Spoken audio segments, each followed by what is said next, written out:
Você sabia que Bayern de Munique e Adidas formam a maior parceria entre uma fornecedora e um time da história do futebol? Não à toa, a empresa hoje é até mesmo acionista do clube. E é sobre esse casamento perfeito que a gente vai falar hoje. Sejam bem-vindos a mais um episódio da Cautio.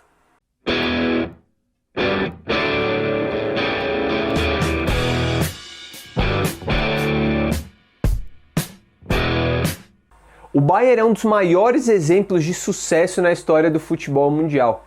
E apesar de Adidas estar há muito tempo com o clube, não quer dizer, ao contrário do que muitos pensam, que o Bayern sempre vestiu Adidas. É até interessante pensar que a marca só veio chegar ao clube 54 anos depois da sua fundação.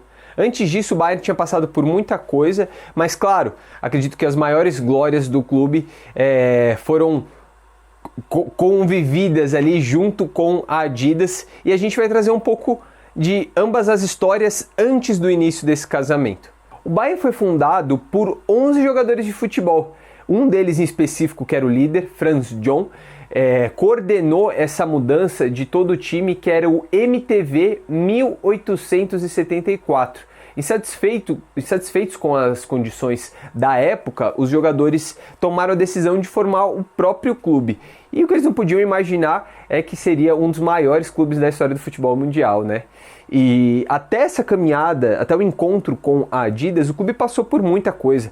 Passou pelo regime nazista, onde eles tiveram grandes problemas por ter alguns judeus na sua diretoria e na política do clube. Passou pelo auge de Gerd Müller e Franz Beckenbauer, que são, se não os maiores, né, estão ali no top 10 eterno da história do clube. E como falei, né, muitas pessoas pensam que o Bayern sempre vestiu Adidas, mas antes disso, duas fornecedoras vestiram o clube, né? Nas primeiras décadas do século passado, muitos clubes não tinham marcas, né, faziam confecções próprias.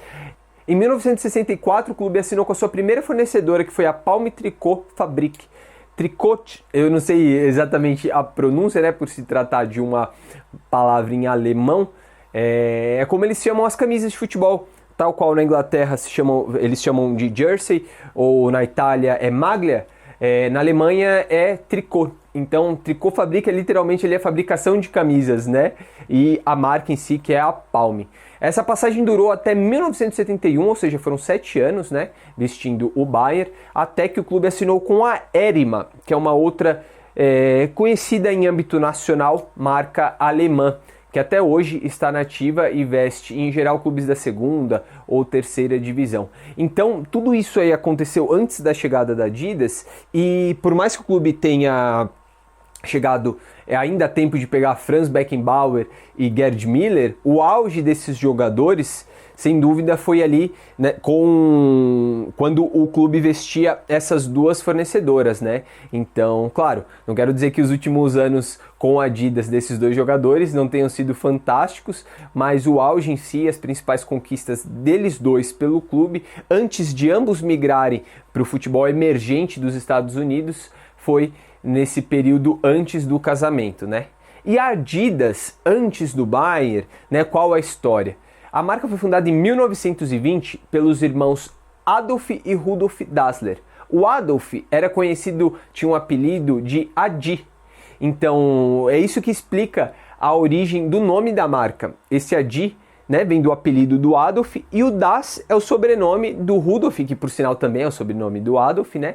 Mas eles fecharam nessa jogada na época. Então o Adi e o Das, que formou Adidas. E a marca exerceu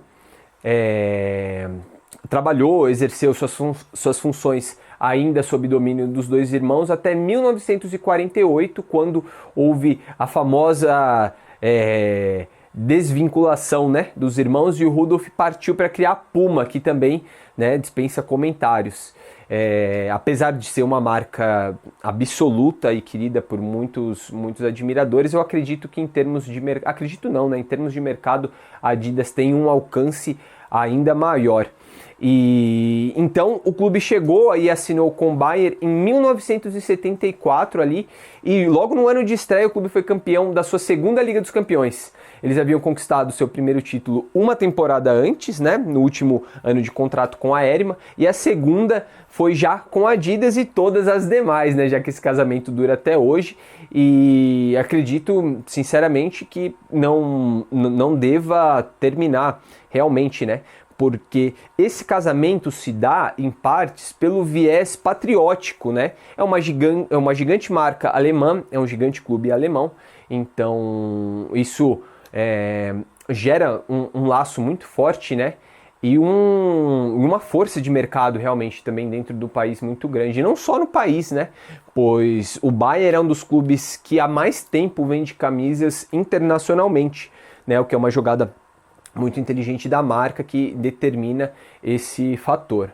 E não por acaso a Adidas hoje é uma das principais acionistas do Bayern de Munique. Eles detêm 8,5%, algo em torno disso, né, por cento das ações do clube. E, obviamente, como eu disse, se o Bayern já era gigante e absoluto antes da chegada da Adidas, né, a Adidas não fez o clube ser grande, mas sem dúvida nenhuma ajudou e muito, né, ao longo da história, pois as principais glórias do Bayern vieram já nesse casamento, como os 5 títulos da Liga dos Campeões e os 4 títulos mundiais, né, 2 no formato antigo e 2 no formato atual, além das tríplice coroas que o clube conquistou em 2013 e 2020, dois anos onde, por sinal, ganharam, né, esses mundiais no novo formato, e dentre várias outras campanhas icônicas, né, como na Copa da Alemanha, onde praticamente todos os títulos do clube eles conquistaram de forma invicta, é uma coisa realmente impressionante. E também foi, sem dúvida nenhuma, um aporte para jogadores que a marca patrocinava, né? E que jogavam também no clube ali, estreitando relações e com certeza, né, permitindo que alguns frutos adicionais, se comparado com clubes e jogadores que não têm um vínculo tão forte com uma fornecedora, exercem, né? Como de um exemplo recente eu vou citar o Robben. Então foi um benefício gigante, né, para ambos, não só no campo, não só no mercado, mas em todos esses pequenos adicionais do mundo entre Adidas e Bayern. Eu espero que vocês tenham gostado desse capítulo. Ao final aqui vocês vão acompanhar os detalhes dessas peças. Tem algumas muito legais aqui, como essa do jogador Ali Karimi, iraniano, que passou pelo Bayern, né? E apesar de ter jogado um curto período, ele ficou registrado de uma forma bem positiva para os torcedores, né? Ele que era conhecido como o Maradona asiático, e alguns outros modelos bem emblemáticos aqui. Afinal, é quase impossível você encontrar um uniforme do Bayern de uma temporada em que eles não conquistaram o título. Vocês vão acompanhar os detalhes de todas essas peças. Comentem com a gente o que vocês acharam, comentem com a gente se vocês não sabiam de algo que foi compartilhado, se vocês sabem de algo que a gente não falou aqui, e compartilhem com seus amigos e se inscrevam no canal. Muito obrigado e até o próximo episódio.